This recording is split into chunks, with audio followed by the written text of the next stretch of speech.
এই গাভীটা আসলে ট্রিটমেন্ট করা হইতেছে, ভরণ আসতেছিল না। সর্বোচ্চ 7 দিন সময় লাগবে ভরণ আসার জন্য। তো ভরণ আসার প্রসেসিং এর মধ্যে ফার্স্ট টাইম একটু জরায়ের মুখটা আমরা দেখবো কি অবস্থা। অনেক সময় জরায়ের মুখে অনেক কিছুর বিঘ্নতার কারণে মলটা আসা বন্ধ হয়ে যায়। সেই জন্য আমরা ভিতরে গান দিয়ে দেখবো, আমরা গোবরটা পরিষ্কার করে নিতে পারি।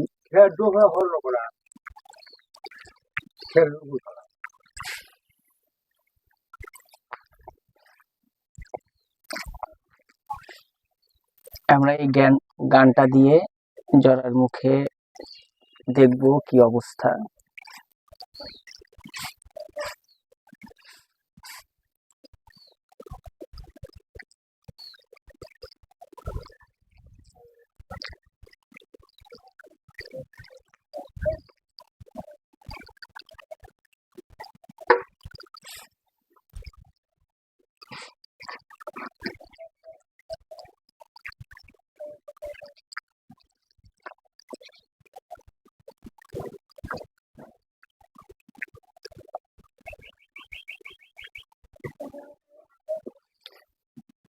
যে জরায়ুর মুখে গানটা প্রবেশ করানো হয়েছে, এটা যদি আমরা আসলে 7 দিন আগে, যেদিনকে ট্রিটমেন্ট করা হবে তার 7 দিন আগে জরায়ুর মুখে যে ভেজাইনা আছে, ভেজাইনার সার্ভিসের পয়েন্টে 3টা সার্ভিসের মুখ দিয়ে আছে, সেই 3টা সার্ভিসের মুখে একটু হালকা করে আঘাত, হালকা সামান্য মৃদু আঘাত করে সার্ভিসের মুখকে সচল করে দিয়ে আসতে হবে। ঠিক আছে, এরপরে আমরা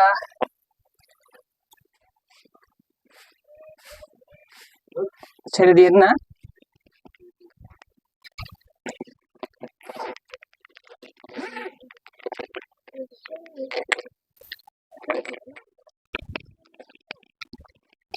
AD3 ইনজেকশন পুশ করব। সবচেয়ে ভালো হয় ভিটা AD3 ইনজেকশনটা, যেটা একমি কোম্পানির, সেটা আমরা 10 সিসি 5 সিসি করে 2 জায়গায় দিব। কারণ 10 সিসি ওষুধ এক জায়গা থেকে নিতে গরুর একটু ঝামেলা হয়। আমরা চেষ্টা করব 5 সিসি করে 10 সিসি 2 জায়গায় দিব। ওষুধ সবচেয়ে ভালো কাজ করে ওই দিক দিয়ে নিতে হবে।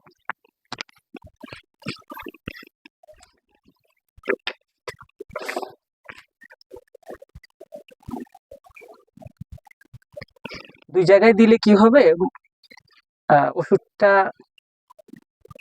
ছড়িয়ে যেতে সাহায্য করবে। 10 সিসি ওষুধ এক জায়গা থেকে যেতে অনেক সময়ের ব্যাপার, সেজন্য আমরা 2 জায়গায় পুশ করব। সাথে বিটা ফস ইনজেকশন দিতে পারি 10 সিসি।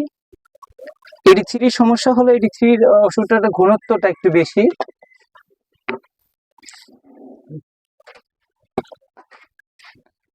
সেই জন্য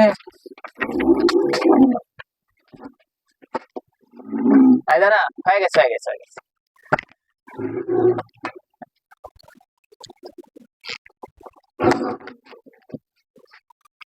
ঠিক আছে, হ্যাঁ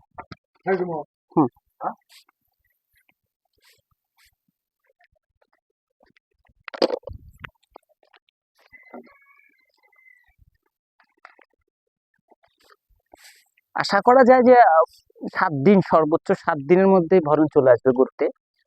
কারণ সার্ভিসের মুখে গান দিয়ে একটু হালকা মৃদু আঘাত, এই আঘাতটার কারণে সেখানে জানান দেওয়া হয়েছে যে যে সার্ভিসের মুখটা যে আবদ্ধ থাকে বা আটকানো থাকে, ভাজাইনার মুখটা, সেই সার্ভিসের মুখে গান দিয়ে আঘাত করার কারণে দেখা যাবে যে ভরণ আসার তীব্রতা বৃদ্ধি পাবে। সাথে AD3 ইনজেকশন আপনি সর্বোচ্চ 10 সিসি প্রথম দিন, তার 7 দিন পরে আর একটা ইনজেকশন দিতে পারেন।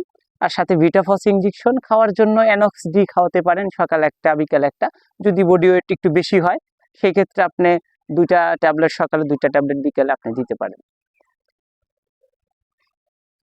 তো আজকে যে গরুটাকে ট্রিটমেন্ট করা হলো, আশা করা যায় 7 দিনের মধ্যে ভরণ আসবে। যদি 7 দিনে ভরণ আসে সেটা রিভিউটা আপনাদের মাঝে আমরা দেখাবো। আসসালামু আলাইকুম। রাকিব অ্যাগ্রো থেকে সবাইকে অনুষ্ঠানটা দেখার জন্য ধন্যবাদ।